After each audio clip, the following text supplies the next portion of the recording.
Paitaw eh. Hindi ko siya pinigaan. As in. Hindi ko rin nilagyan ng asin. Yan po. Preskong presko kasi. Kachamba ko nang hindi nalata sa ref. So ito po ay mura lang. Kaysa dito sa amin. Sa ibang lugar mura. Crispy. Ikaw po, kailan ka kumain ng?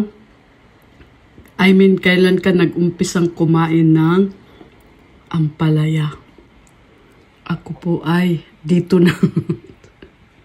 Sa Pinas, hindi talaga.